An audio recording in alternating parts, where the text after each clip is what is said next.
Hi, friends. Doc South. Oh, wait a minute. No, let me adjust this. Hold on. Oh, Mr. Thumb. There you go. Okay, good. Yeah, he's my stagehand. Actually, yeah, this should have been done before the show, Mr. Thumb. I'm just, well, okay, he's daily hamming it up with people there. Okay, well, look, I just thought, I was just thinking of some of the people, the interesting folks that have been uh, in this studio of mine, which is really my room at the bungalow Sandy and I live in. But I had one very interesting fellow. Now, I'm not going to use his real name. We'll call him Skip. Skip's not his real name. But I'm going to try to go over some of do little vignettes on these people that I've run into and interviewed, interesting things they've done. This guy was one of my first interviews when I had my internet radio station. Fantastic fellow. He drove all the way out here from Newark, New Jersey. He was visiting friends in the area. Very, I believe he was a bishop or well placed within his church. Wonderful fella. Again, we'll call him Skip. He actually, at one time, sang with the modern day version of the Flamingos. Knew the Flamingos, the actual group, back in the day, if I recall right. At least I have no reason to doubt him. He said he knew them quite well. Was, I guess, friends with one of the members' kids, and he used to hear the old timers, harmonizing and all, and kind of got him into singing. He was with a funkadelic group at one time in his career.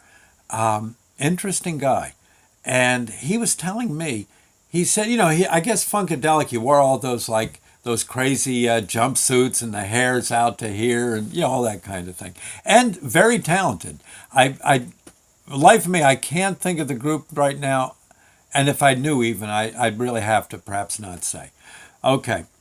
But although he shared this story on when we were doing an interview here in this studio, long ago now, it was very, very, very wild. He said his group was doing very well for itself. They had some hits. They were on the radio a lot, and I guess they were all African American, and did they were doing proud, doing very well, and they had this chance to do a tour of Africa, which of course Skip was saying was kind of like the homeland, and they were asked would they tour if they'd be so kind as to tour in do kind of a thing, hit various venues in Africa and perform along with other groups, well named groups, very well named groups. And they said, well, heck yeah, they jumped at it. And he said, my God, this is just, it was the coolest thing. You go to one country after another, in basically, where his roots were. And he says it was just awe inspiring to go. And he was so tickled. I guess they were recording, making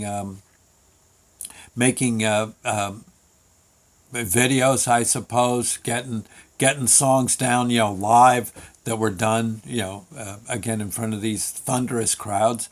And he said eventually they got the whole time though there was going to be one grand finale show where it was going to be like Woodstock. It'd be like the African version of Woodstock.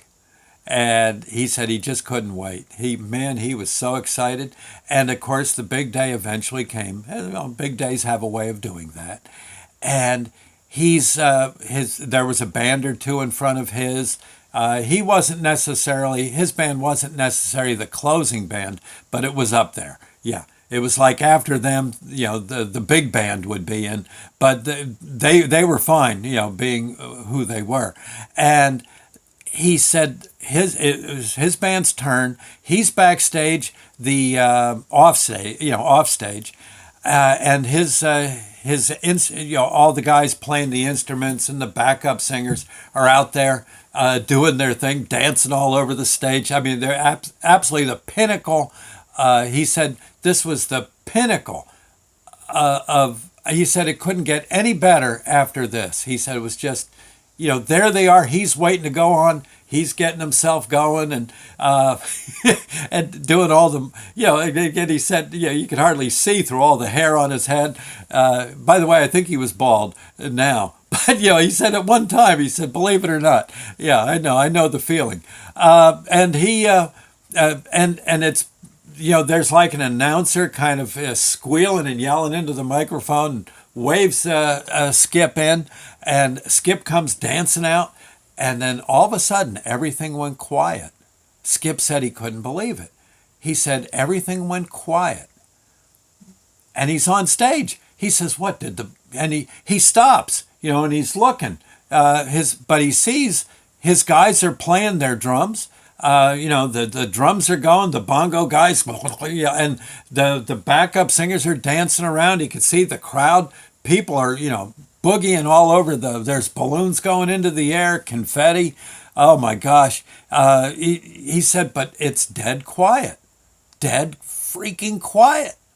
And he looks around, and his guys are kind of looking at him like, come on, come on. But it's quiet. He can't hear a thing. And he's looking, and he says, all of a sudden, from up above him and sort of in his ear, he says, he hears a voice, and it says, Skip. He says, Skip, do you hear me? Yes, I hear you. Is this all you want to do with your life? Just this? He says, well, this is pretty good. Yes, it is. Is this all you want to do? He says, no. It's all dead quiet. He says, well, what do you want me to do? You know what I want. I said, but I'm here now. Well, go do your show. Do a great job. But remember what I said. Is this all you want to do? Okay, we'll turn back the volume. And it goes back on, and he shakes his head. The guys are looking at him like, come on. He goes out and he does the best show ever. But all the while he's thinking, what was that? What was that? And he was being called. He was being called to preach. And he said, soon as, I guess when he got back to the States, he stayed with the band as best he could. But he realized that, he had to do something else. And he wound up, he's down, last I knew, he was down in Newark. He's very well placed with a church he belonged to. But he's now like, the bishop in the place, or maybe higher. And but besides that, he goes out onto the sidewalks and he talks drug dealers out of being drug dealers. He talks, gangs to stop.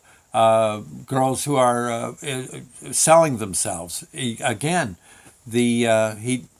talks them out of it. I said to him, Skip, are you?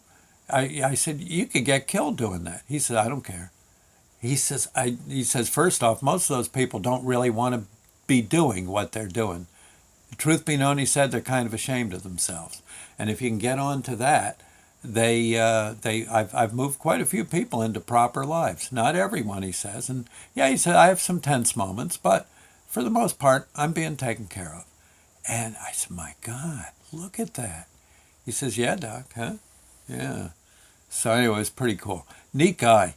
And still sings. Oh, yeah, he does gospel. He sings doo-wop. I don't know if that old band of his gets back together. They were doing nothing wrong being the band.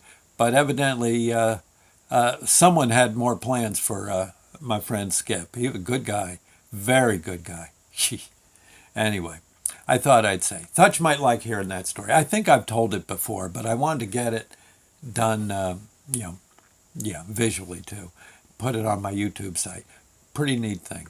I guess, wasn't it that guy Saul, I think, who was a tax collector for the Romans? I think one day he was collecting taxes, and all of a sudden a voice came out of nowhere and said, Saul, why do you persecute me so? And And yeah, and that changed him too. Those voices coming out of nowhere will do that. Oh, of course they're not coming out of nowhere. But that's the point. Okay. Anyway, I thought you might like hearing that story. Till we meet again, God bless. Bye now.